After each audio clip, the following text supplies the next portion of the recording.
Praise lord. Today's word of god is training. ఈరోజు దేవుని యొక్క వాక్యం తర్ఫీదు పొందడం.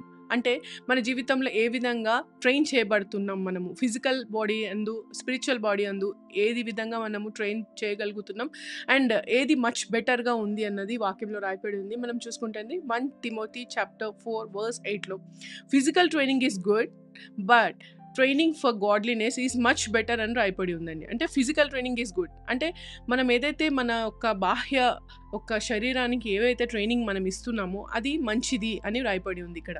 అంటే తప్పకుండా మనము ఎక్సర్సైజ్ చేయాలండి. మనం చూసుకుంటే ఈ యొక్క జనరేషన్లో చాలామంది ఫిజికల్ ఫిట్నెస్కి దూరం అయ్యి చాలా డిసీజెస్కి లోన్ అవుతున్నారు. కాబట్టి కంపల్సరీ మనము ఫిజికల్ ట్రైనింగ్ అండర్గో అవ్వాలండి. ఏ విధంగా మనల్ని మనం ట్రైన్ చేసుకుంటాం ఫిజికల్లీ అని అంటే యూ డూ కార్డియో, ఎక్సర్సైజ్, చాలా విధాలుగా మనం చూసుకుంటే ఫుడ్ని కంట్రోల్ చేయడం, ఆ విధంగా మనము ఫిజికల్గా మన బాడీని ఫిట్గా పెట్టుకుంటున్నాము. దట్ ఈస్ గుడ్ అని వాక్యం చెప్తుంది.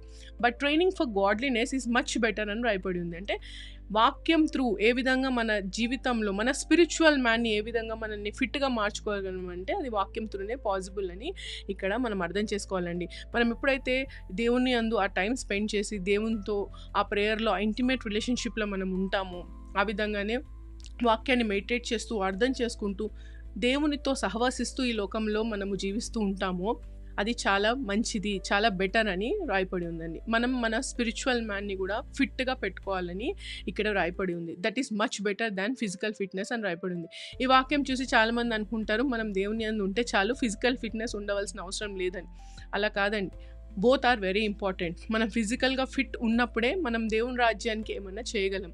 కాబట్టి మన బాడీ దేవుని యొక్క టెంపుల్గా పిలువబడుతుంది. కాబట్టి కంపల్సరీ మనం అందరం కూడా మన యొక్క బాడీని టేక్ కేర్ చేసుకోవాలండి. మనము మన ఫిజికల్ ఫిట్నెస్ మీద కూడా మనము కంపల్సరీ మనం ధ్యానించాలండి. ఫిజికల్గా ఫిట్గా ఉన్నప్పుడే మనం దేవుని రాజ్యం కోసమై కష్టపడే వ్యక్తులుగా మనం ఉంటామండి.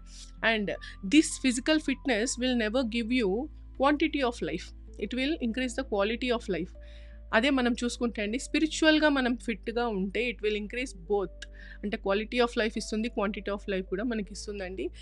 In this life and the life to come అని రాయపడి ఉంది. ఈ యొక్క లోకంలో మనం ఉన్నగా దేవుని యందు బెనిఫిట్స్ పొందుకోగలం అండ్ చనిపోయిన తర్వాత కూడా దేవునితో మనము ఆయన యొక్క సన్నిధిలో సంతోషంగా ఉండగలం. ఎప్పుడు అంటే మన స్పిరిచువల్ మ్యాన్ని మనము ఫిట్గా పెట్టుకున్నప్పుడు. ఈ రెండు మన లైఫ్లో చాలా ఇంపార్టెంట్ అండి. ఈ ఒక చిన్న వాక్యం మిమ్మల్ని ఆశీర్వదించి నమ్ముతూ షాలోమ్. God bless you.